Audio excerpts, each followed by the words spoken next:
আমাদের মহতারাম আমাদের বক্তা মৌলানা আব্দুল্লাহ আল মামুন সাহেব যে ওয়াজ করছেন মাশাআল্লাহ আমার হৃদয় ভরে গিয়েছে, বলেন আলহামদুলিল্লাহ। আপনারা কি বুঝতে পারছেন? বুঝতে পারলে আলহামদুলিল্লাহ সাকসেস। ওই ব্যক্তি কখনো বিপথে যাবে না, যার কাছে ভয় আছে আল্লাহর, সে কখনো বিপথে যায় না। আমার ভাইয়েরা, অন্যায় করতে পারবে না। ওয়ালা তামুতুন্না ইল্লা ওয়া আনতুম মুসলিমুন। শোনো আমার গোলামেরা, তোমরা মরতে যেহেতু তোমাদেরকে হবেই, মুসলমান না হয়ে তোমরা মরবে না।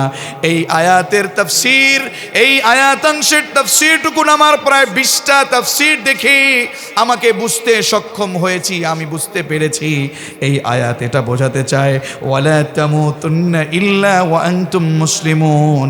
ও বীর চট্টলার মুসলমানেরা, মরতে যেহেতু হবেই, না মরে উপায় নাই, তোমাদের অবশ্যই এমনভাবে মুসলমান হয়ে মরবে, তোমার জীবনে তোমার ইচ্ছার কোনো প্রাধান্য দিবে না। যা করবা সব একজনের ইচ্ছায় তোমাকে চলতে হবে। তিনি কে? আরো জোরে, তিনি কে? আমার ভাইয়েরা, আল্লাহ তাআলা শুধু এই কথাই বললেন না, আল্লাহ বললেন ও গোলাম, তোমরা যদি সফল হতে চাও, জবান খুলে বলেন তো আমরা সফল হতে চাই কি চাই না? আরো জোরে, সফল হতে চাই কি চাই না? আল্লাহ তাআলা বললেন তোমরা যদি সফল হতে চাও তাহলে পারে একটু ভালো করে বুঝবেন, জান্নাতে যাওয়ার জন্য কি চমৎকার আমল রাসূল শিখিয়ে দিয়েছেন।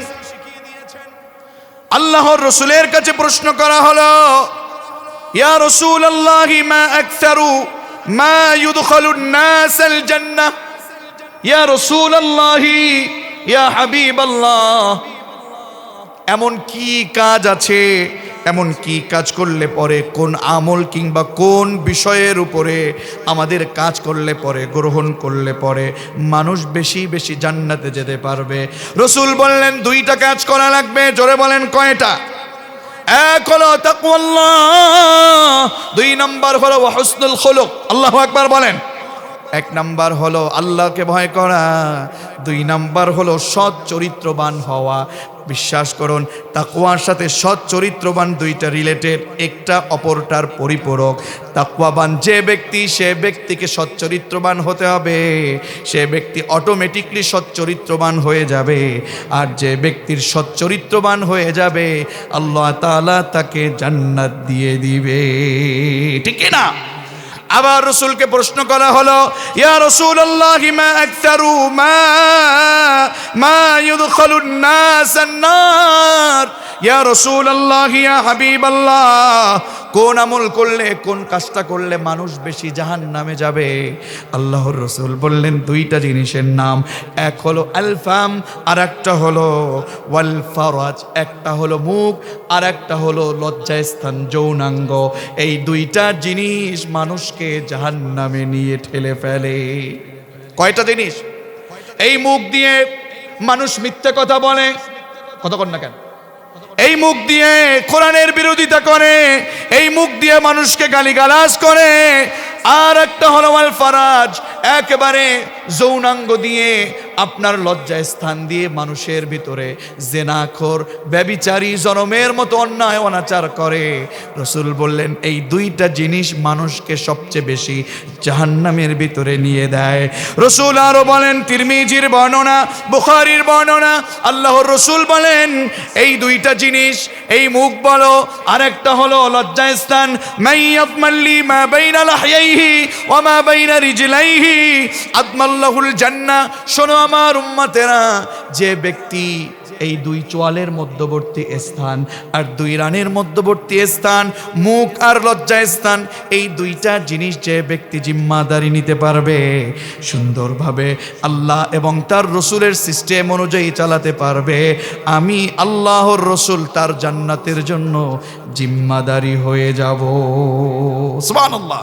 তার মানে মুখ আর 2 রানের মধ্যবর্তী স্থান, লজ্জা স্থানের জিম্মাদারি যারা হবে, আল্লাহ তাআলার রাসূল বলেছেন আমি তার জান্নাতের জিম্মাদারি হয়ে যাব। সুবহানাল্লাহ। তাহলে আমাদেরকে অবশ্যই চরিত্রবান হওয়া লাগবে, জান্নাতে যাওয়ার জন্য তাকওয়া অবলম্বন করা লাগবে। ঠিক কি না? তাকওয়াবান ব্যক্তি কত মূল্যবান।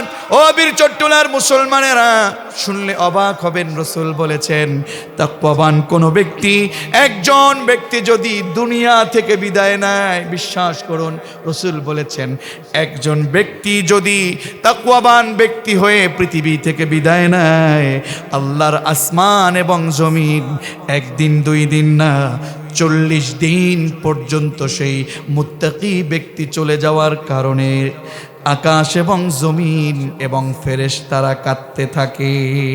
আল্লাহু আকবার। এই যে আমাদের শাহ সুফি আল্লামা মুফতি মুহাম্মদ লুকমান ফারুকী রাহিমাহুল্লাহ, আল্লামা সাঈদী রাহিমাহুল্লাহ, আহমদ শাফি রাহিমাহুল্লাহ, তারা যে তাকওয়াবান ছিলেন, আমাদের বিশ্বাস তারা তাকওয়াবান ছিলেন। আল্লাহ যদি তাদেরকে কবুল করেন, তাদের চলে যাওয়ার কারণে আল্লাহ তাআলার আসমান এবং জমিন 40 দিন পর্যন্ত কেঁদেছে। আল্লাহু আকবার। কিন্তু যারা অন্যায় করে, যারা অপরাধ করে, যারা মানুষ মারে, আছে না নাই? যারা মানুষের প্রতি জুলুম করে, আল্লাহ তাআলা বলেন তারা যখন চলে যাবে তাদের পক্ষে তারা আকাশ জমিন কোনোভাবেই কাঁদবে না। আল্লাহ তাআলা সূরাতুদ দুখানের ভিতরে 54 নম্বর সূরা 29 নম্বর আয়াতে আল্লাহ তাআলা বলেন ফামা বাকাত আলাইহিমুস সামাউ ওয়াল আরদু ওয়ামা কানু মুনযিরিন। আল্লাহু আকবার। আল্লাহ তাআলা বলেন যারা অন্যায় করে, ফেরাউন চলে গেছে, নমরুদ চলে গেছে, ওই ফেরাউন, নমরুদ, আবু জাহেল, উতবা, সাইবা যাদের কথা বলেন, এই অন্যায়কারীরা চলে গেছে, জালেমেরা চলে গেছে। বলুন তাদের জন্য আসমান এবং জমিন কেউ কি কেঁদেছে? আল্লাহ নিজে বলছেন তারা চলে গেলে তাদের জন্য কেউ কাঁদে না এবং তাদেরকে অবকাশও দেওয়া হয়। আল্লাহু আকবার বলেন না। বলুন এই যে ফেরাউন চলে গেছে, ফেরাউনের বিপরীত দ্বীনের পক্ষে ছিল কে? মূসা। বলেন আপনাদের এলাকায় মূসার নামে নামকরণ করেছে এরকম অনেক লোক আছে না নাই? এই যুবকেরা বলো আছে না নাই? ইব্রাহিম নবীর নাম এলাকার ভিতরে আছে না নাই? আরো জোরে বলেন আছে না নাই? বিশ্বাস করুন হয়তো আপনারাও জেনেছেন, দেখেছেন, ইতিহাসের পাতায় একজনকেও খুঁজে পাওয়া যাবে না যার নাম ফেরাউন, নমরুদ কিংবা আবু জাহেল। কথা কন না কেন? এজন্য মনে রাখবেন যারা তাকওয়াবান তারা পৃথিবী থেকে চলে গেলে এমন জীবন, আপনারা আমরা একটা কথা বলি, এমন জীবন তুমি করিবে গঠন, মরিলে হাসিবে তুমি, কাঁদিবে ভুবন। ঠিক না?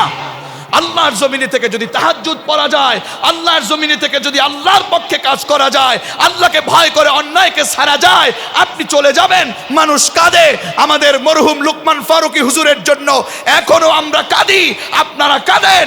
আজকে আপনার প্রিয় সেই কোরআনের পাখি আল্লামা সাঈদী চলে গেছেন, কোরআনের কর্মীরা তাফসীর যারা করেন তারা কাঁদেন, কিন্তু তিনি ঠিকই হাসতে হাসতে জান্নাতে চলে গেছেন ইনশাআল্লাহ।